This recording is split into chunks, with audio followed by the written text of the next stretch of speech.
paysage, c'est une bonne échelle pour appréhender les questions d'environnement et notamment les questions d'eau.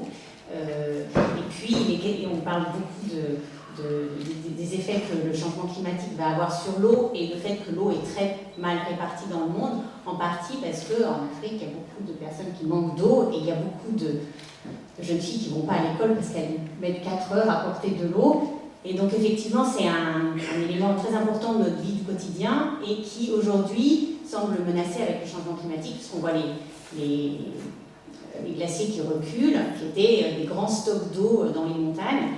Et vous avez sûrement entendu parler, on en a parlé tout à l'heure avec Carla Russo, des incendies en Californie. Il y a en ce moment une très grande sécheresse depuis 5 ans en Californie. En fait, je ne crois pas qu'on soit dans une crise mondiale de l'eau, et c'est un peu l'objet de mon intervention, c'est de dire que l'eau, c'est trompeur, parce qu'on ne devrait pas dire l'eau, on devrait dire les eaux. Et je suis assez d'accord sur l'idée que l'environnement, c'est des paysages, c'est des paysages en partie aquatiques, et l'eau est très différente, et sa situation est très différente d'une configuration à l'autre. Quand on va justement en Californie, elle est différente à la fois parce que la ressource, qui en Californie, si on l'économise, elle ne viendra pas nous aider en France, puisque une grosse différence entre l'eau et le pétrole, c'est que on peut faire circuler les deux dans des tuyaux, mais quand il y a 1 litre de pétrole qui se perd ou d'essence qui se perd, c'est 5 € qui se perdent, alors que quand il y a 1 litre d'eau dans un tuyau qui se perd, c'est moins de 1000 fois le prix du pétrole. Donc en fait, l'eau, elle coûte très peu cher. En fait, c'est les tuyaux qui coûtent cher. Et l'eau qui serait en Californie, qui serait éventuellement économisée, elle ne va pas venir solutionner des autres problèmes d'eau ailleurs. En fait, finalement, transporter l'eau, c'est souvent créer plus de problèmes que de l'utiliser là où elle est. Et puis, il y a plein de façons d'utiliser l'eau. Et évidemment, quand on va la transporter pendant 4 heures en Afrique, la bassine d'eau, on va l'utiliser très différemment de quand on l'a au robinet 7 jours sur 7 et 24 heures sur 24. Et donc, du coup, il y a des usages qui sont aussi très différents. Et les gens ont pris des habitudes très différentes. Et s'adapter aux nouvelles conditions de l'eau, ça va être des choses qui sont très différentes d'une zone à l'autre. Oui, on va probablement avoir à changer nos habitudes vis-à-vis de l'eau, mais la façon dont on va être affecté à Bordeaux sera très différente de la façon dont on va être affecté à Paris, va être probablement très différente de la façon dont se passent les choses sur la façade méditerranéenne. Et du coup, c'est fondamentalement un enjeu local qu'on doit discuter avec les sociétés locales, de savoir comment on s'y prend pour nous adapter à ce qui va nous arriver, qui risque d'être assez différent. Est-ce qu'il y a un lien entre l'énergie et l'eau, justement, notamment pour vous, Gabriel l'eau. Il faut de l'eau pour faire de l'énergie, mais il faut aussi de l'énergie pour aller chercher l'eau. Et est-ce qu'il y a des travaux qui permettent de synthétiser sur différents territoires, ce que vous avez peut-être étudié, de synthétiser justement ces problèmes et de ne pas justement les étudier en tuyau d'orgue, pour reprendre l'expression de Jean Catine? Il y a des liens. Oui, vous avez raison, il y a bien des liens. On fait des barrages pour faire de l'hydroélectricité, on a besoin de refroidir les centrales nucléaires et ça consomme de l'eau, ça en réchauffe ou ça carrément évapore dans les tours de refroidissement. Il y a aussi effectivement besoin d'énergie pour produire de l'eau. Alors, mais néanmoins, il y a quand même un certain nombre de procédés qui ont besoin d'énergie, notamment les stations d'épuration, de façon un peu paradoxale, parce qu'il y a beaucoup de matières organiques qui pourraient être une source d'énergie qui sont utiles, enfin, pour lesquelles on a besoin d'énergie pour les détruire, pour les relâcher ensuite dans le milieu. Donc la filière eau, c'est une filière qui consomme de l'énergie. Les pouvoirs publics demandent à ce que la compétence de l'eau soit prise par les intercommunalités. Ça fait du coup une échelle d'intervention qui permet d'envisager à la fois de refroidir les rues avec de l'eau éventuellement, mais peut-être aussi de mettre un peu plus de végétation en ville pour que quand il pleut, ça s'infiltre davantage.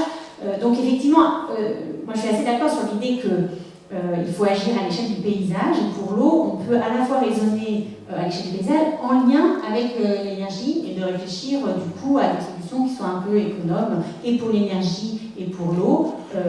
Bon, alors évidemment, on connaît plus les situations proches de chez nous, mais je pense que dans d'autres situations également, on peut produire, traiter de l'eau potable avec de l'énergie solaire. C'est aussi possible d'envisager. ce qui est important de penser, c'est qu'il y a des endroits où il y a beaucoup d'eau. Alors, du coup, c'est peut-être pas stupide de faire de l'énergie avec en la stockant quelque part. Il y a des endroits où on manque d'eau, et là, faire un barrage, c'est peut-être à réfléchir. Voilà. Oui, je pense qu'il faut les gérer de façon concomitante et intégrée. Pour autant, il n'y a pas une solution universelle pour l'intégrer. Voilà. En France, la gestion de l'eau, il faut aussi faire avec son héritage. C'est-à-dire qu'on a des tuyaux d'eau, aller chercher d'autres eaux, ou se dire, tiens, pourquoi tout est potabilisé. On a tendance à penser avec l'héritage qu'on a, qui est qu'on a au robinet de l'eau d'excellente qualité, 7 jours sur 7, avec le bon débit, etc. Et peut-être que ce n'est pas le plus judicieux de faire chauffer de l'eau dont on va utiliser pour la douche sur le toit, parce qu'en fait, il y a un problème d'hygiène. Même quand on prend sa douche, il faut que l'eau avec laquelle on prenne la douche soit potable, et donc mettre un matériau qui respecte toutes les normes d'hygiène pour que l'eau qui est directement chauffée sur le toit soit celle qui vient dans la douche. C'est peut-être pas le plus astucieux. Peut-être on peut faire chauffer de l'eau, mais qui en fait restera dans les ballons en question, mais circulera, faire en sorte que notre eau froide sera un peu réchauffée par cette eau-là, et l'eau froide qui est de bonne qualité, c'est avec celle-là, quand elle sera un peu réchauffée par celle-là, avec laquelle on va se doucher. Mettre de l'eau à chauffer dans le jardin, même dans un tuyau d'arrosage, c'est intéressant. Maintenant, on sait qu'avec cette eau-là, on ne peut pas avoir les mêmes usages que l'eau qui a pas séjourné longtemps dans un tuyau qui est de bonne qualité. Moi, je trouve que votre question, elle est très intéressante. C'est-à-dire qu'effectivement, pour toutes les transitions, changer de modèle de consommation, se pose toujours la question de savoir si, est-ce que, en économisant, en étant plus efficace, on ne va pas finalement, globalement, consommer plus. Et ça, c'est vraiment la grosse question qu'il faut se poser. La vraie transition, c'est celle où on consomme moins. Et donc, en fait, votre question, elle pose aussi sur l'incitativité des politiques publiques. Et pendant très longtemps, effectivement, les politiques publiques, elles ont visé à être incitatives pour des usages qui soient plus efficaces. Et ça ne suffit pas. Il faut que ces usages soient plus efficaces et que globalement, quand on les ajoute tous, on consomme moins. Et donc, du coup, effectivement, c'est un autre type d'incitation publique qu'il faut mettre en place. C'est plus seulement d'être efficace par usage, mais c'est après de regarder les stocks. Les stocks qu'on consomme éventuellement avec des usages différents, et donc là on ne peut plus s'adresser uniquement à un usage ou à une entreprise qui fabrique sa voiture et ramener ça par voiture. Il faut regarder collectivement l'ensemble des usages. Et dans le domaine de l'eau, évidemment on est très très confronté à ça, parce que l'eau elle est utilisée pour l'agriculture, elle est utilisée par l'industrie, pour le refroidissement, on l'a dit, par les domestiques. Il faut que l'ensemble des gens qui pompent au même endroit, ensemble, ils réduisent la consommation, pas par usage, mais globalement. Et donc, du coup, il faut des normes sur le milieu, il faut des normes sur les stocks. Je pense qu'effectivement, c'est ça la transition politique de ces politiques publiques pour la transition. La situation californienne, elle est très, très particulière. Donc, ça fait depuis le début du XXe siècle que les Californiens pompent dans une source qui n'est pas renouvelable. Donc, en fait, ils sont sur un marais qui est tourbeux et ils pompent une nappe souterraine dont le taux de renouvellement, parce qu'on dit, enfin vous le savez bien, l'eau se renouvelle, elle s'évapore des océans, elle retombe, et donc on peut très bien utiliser juste ce cycle de l'eau dans chaque bassin. On peut aussi pomper dans des ressources aquifères, c'est-à-dire les nappes qui elles se renouvellent mais beaucoup plus lentement, à condition qu'on n'en prenne pas plus que ce qui arrive. C'est la question des stocks. Alors en Californie, ils en prennent beaucoup, beaucoup plus, mais on le sait depuis très longtemps qu'ils en prennent beaucoup plus que ce qui arrive. Ils ne prennent pas ce qu'ils font des glaciers, ils prennent quelque chose qui est sous la vallée centrale, et cette vallée centrale, elle s'est tellement tassée par le fait qu'on pompait en dessous comme une éponge qu'on presserait, si vous voulez, que le sol s'est effondré de plusieurs centaines de mètres à certains endroits, enfin de plus de 100 mètres à certains endroits. Donc du coup, c'est pas vraiment une surprise, ni pour moi, ni pour beaucoup de gens. On sait qu'à ce moment-là, c'était pas renouvelable du tout. Ils ont fait, comme on commençait à voir que ça allait manquer, ils ont fait un canal depuis le Colorado pour alimenter le sud de cette vallée. Ce canal, il avait des pertes. Alors, pour pas que ça parte côté Mexique, on l'a bétonné, donc on a encore plus pris sur le Colorado.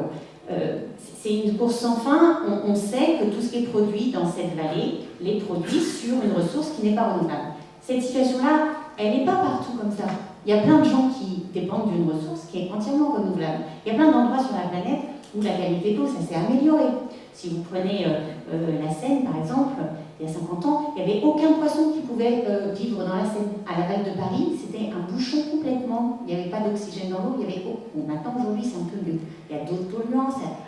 La pollution de l'eau et les problèmes d'eau, c'est pas quelque chose de nouveau. On a toujours essayer d'utiliser l'eau. Il y a eu toujours des conflits. Je ne pense pas que ça fasse une guerre mondiale et je ne pense pas que les gens viennent se réfugier. En tout cas, je suis sûre que les Californiens ne viendront pas se réfugier en France pour des questions d'eau.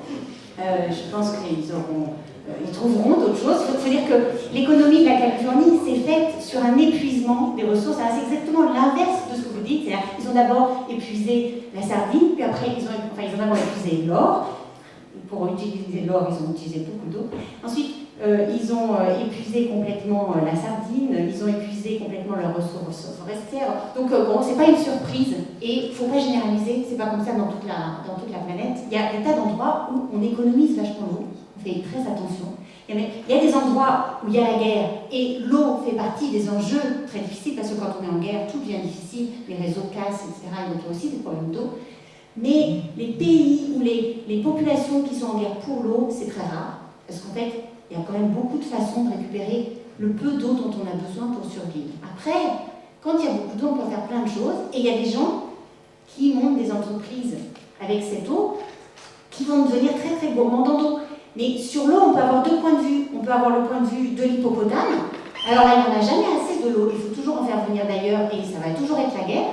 Ou bien on peut avoir le point de vue du lézard du désert qui dit qu'avec un peu d'eau, on peut se débrouiller. Alors ça change toute la vision sur l'eau. Moi, je crois qu'il faut qu'on prenne un peu plus la vision du lézard du désert.